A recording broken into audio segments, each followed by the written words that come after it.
Hi, welcome back to Let's Build. Well, today we're going to have a mini review and a build of this, the Mustang GT convertible, and I've done one by Mad Industries that was shown at SEMA. This is of course the new Dominator GT. For a quick review, the car drives really well. Mine was upgraded with everything apart from the turbo, and I took it around the test track and I only gave myself one flying lap and I got approximately 56 seconds, which is very close to what I got for the Buffalo STX, which did have the turbo upgraded. So we'll wait for Bruffy to see, but I think competitive in the class, deals with the bumps, easy and fast to drive. Also very good looking, although I would rather have had something like a 2022 Mustang hardtop, but you can't have everything. Initially when I put the hood down, I thought the hood was like morphing into the car into some terrible way, but as you can see, when the hood goes down, the back window bit flips at the last second and disappears underneath. It's not actually morphing into nothingness like it first looks, so you nearly got a bad review on the hood, but actually it's fine. I think like a lot of today's cars, the value for money is not that great, but if they're all not that great value for money, then sort of like the economy we have now in the real world, that's what we have to pay.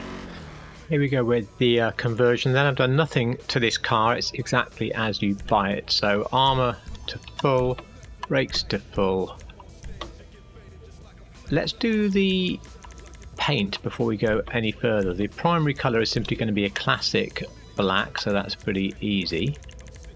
For the secondary, I have used the crew colour as shown here, and you can feed that crew colour directly into the box, and it's a sort of, but let's see it in full, it's a sort of ultra blue. It's going to match the slate blue that we're going to use on the wheels later, so that goes in the secondary. Really annoyingly for this car, there is no interior colour when I want blue leather inside the car. Can't really believe, you know, over $2 million and you can't even change the colour of the seats, but there we go. The stock front bumper is very close to the shape we require, and the stock back bumper is slightly further away, but is still the closest of all the options. Engine of course 2.4. Exhaust, well, I want two massive round pipes, one each side. I can't have that. Stock chrome is getting close. Don't really like these blue tipped ones. That would give me twin exhausts, but they're square boxes, not round pipes, and I don't know which is the worst to do. I think I'm going to go and have just stock chrome exhausts. We don't need any fender colourings.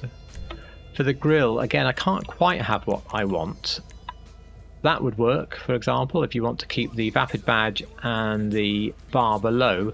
That one's pretty good. The other option that's quite good is the coloured ones on the side here, the secondary GT grille. And I don't know, but despite missing the badge, I think I'm actually going to go for that one.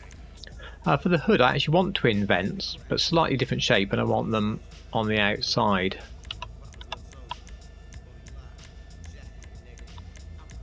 And you'll see as we go through, we can't really find what we want. So unfortunately, we're just going to stay with the stock hood. The horn is up to you. The headlights, they look pretty decent to me as standard. I'm not going to do anything to those. Okay, I've painted the car silver so you can see the liveries. If you don't want to see them because we're not using them, just skip to the next chapter mark. But it's nice to see them on a new car. I don't like the way that these striped ones go across the top of the windscreen and the boot or the trunk. It works fine on a hardtop. I don't think that works on a convertible. And that takes away from a huge number of the ones we have. I think this negative style is very clever though, where it's now taken the body colour as the stripe. That means you can have any colour stripe you like on a black car, which is great. The Ron Racing looks pretty good. I just feel that must be off some real Mustang, but I can't find out what. There's also a few of the crazy sort of splattery type ones that do your eyes in when you look at them, so it's okay, but next to the Armaggio, I don't think this is a fantastic set of liveries. Okay, and edit, we're back now with the black paint, no livery.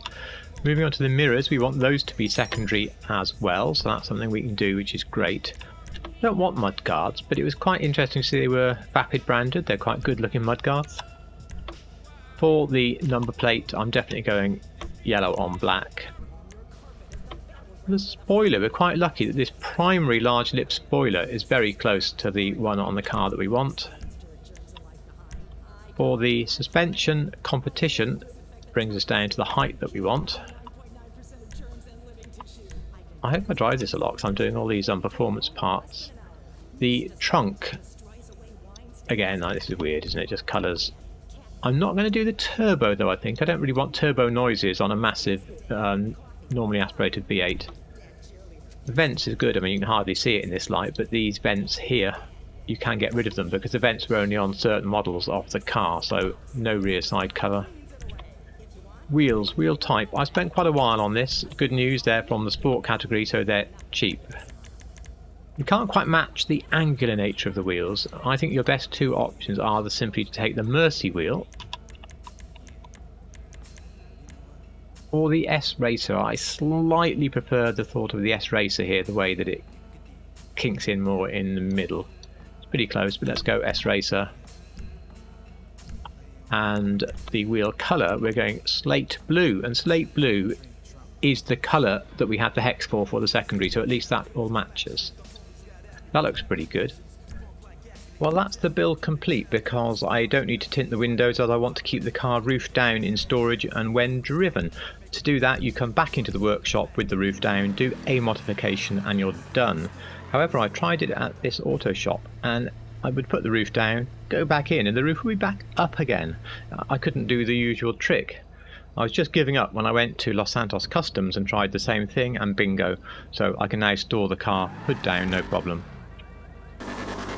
Well, there you have it. I'm very pleased with the build. It's a pity we couldn't have the blue paint on the bonnet, and it's a pity we couldn't paint the interior blue to really match Mad Industries' slightly mad version of the car.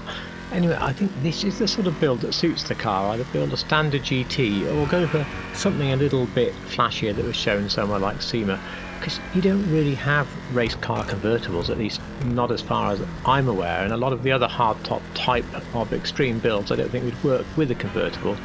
I think this does. And for the car itself, as I said in the intro, I am very pleased with it. It's a really good driving car. I love Mustangs, I love them in this game, and even though I wish it was a hardtop, I think this is probably the best one that we now have, and I can't wait to see if it is competitive with the Buffalo STX when Ruffy does the full testing. My day one purchases have been what I think are probably the three best cars: the F8, which you've seen, the Mustang here, and also the Infiniti G35, which you will see very soon. I've done the build, I've done most of the filming. I'm really pleased with all three cars, I'm really pleased with all three builds. So this is a great start to the DLC. I've also got a drifting video out, all about the drifting, because for me that is the highlight. Anyway, we've gone on a bit too long, so let's just say please can you like, comment and if necessary subscribe. I'm going to head off now. We're going to turn up the audio so you can hear the lovely exhaust on this car. Hope you enjoyed. Thank you so much for watching.